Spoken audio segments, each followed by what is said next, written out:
এক মধ্যবিত্ত পরিবারের ছেলে মাধ্যমিক পরীক্ষায় 95% নম্বর পেয়েছে। বাবা মার্কশিট হাতে নিয়ে আনন্দে চেঁচিয়ে বললেন, ওগো শুনছো, পায়েস বানাও, আমি রসগোল্লা আনছি, তোমার ছেলে মাধ্যমিকে 95% নম্বর পেয়েছে। মা রান্নাঘরের থেকে প্রায় দৌড়ে এসে বললেন, কি বললে, আমাকেও দেখাও। ছেলে মাঝখানে ফট করে বলে উঠল, বাবা, মাকে রেজাল্ট দেখে কি হবে, মা কি লেখাপড়া জানে? মা তো আঙুল ছাপ দেয়, মার্কশিট পড়তেই পারবে না। মায়ের চোখ জলে ভিজে উঠল। আঁচল ঢাকা দিয়ে রান্নাঘরে চলে গেলেন পায়েস তৈরি করতে। ছেলের কথা শুনে বাবা বললেন, হ্যাঁ রে, তোর মা পড়তে পারে না।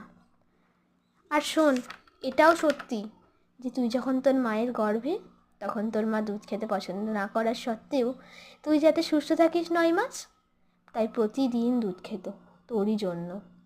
কেননা তোর মা নিরক্ষর ছিল। সকাল 7টার সময় তোকে স্কুলে যেতে হবে, তাই তোর মা ভোর 5টায় উঠে তোর পছন্দের জলখাবার তৈরি করত। কেননা তোর মা নিরক্ষর ছিল। যখন তুই রাতে পড়তে পড়তে ঘুমিয়ে পড়তিস, তখন তোর মা তোর বই খাতাগুলো ব্যাগে সাজিয়ে রেখে শুতে যেত। কেননা ও নিরক্ষর ছিল। তোকে ভালো জামা কাপড় দেওয়ার জন্য আমায় জোর করত, আর নিজে 2টা শাড়িতে বছর পার করে দিত। কেননা তোর মা নিরক্ষর ছিল। তোর মা ভালো ভালো খাবার বানিয়ে আমাকে তোকে খাইয়ে নিজে যা হোক কিছু খেয়ে নিত। কেননা তোর মা নিরক্ষর ছিল।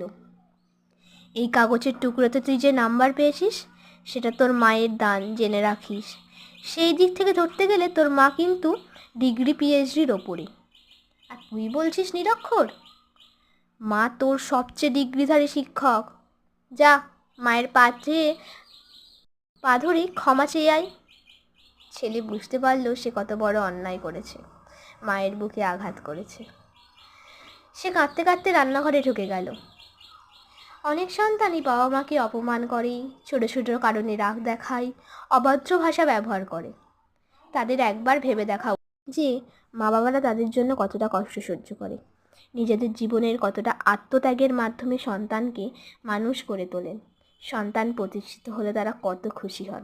মা শব্দটি ছোট হলেও এর অর্থ কিন্তু পৃথিবীতে যারা মা শব্দটি বলে ডাকতে পারে তারা কিন্তু অনেক ভাগ্যবান হয়। কারণ পৃথিবীতে এখন অনেকেই আছে যারা মা শব্দটি বলতে পারেন। কারণ মাকে সম্মান না করলে স্বয়ং ঈশ্বরও রেগে যান। কারণ পৃথিবীতে কেউ আপনার সাথে বিশ্বাসঘাত করলেও মা কখনোই বিশ্বাসঘাত করতে পারে না। মা আপনার বিপদের সাথী। মাকে সম্মান করতে শিখুন। নমস্কার।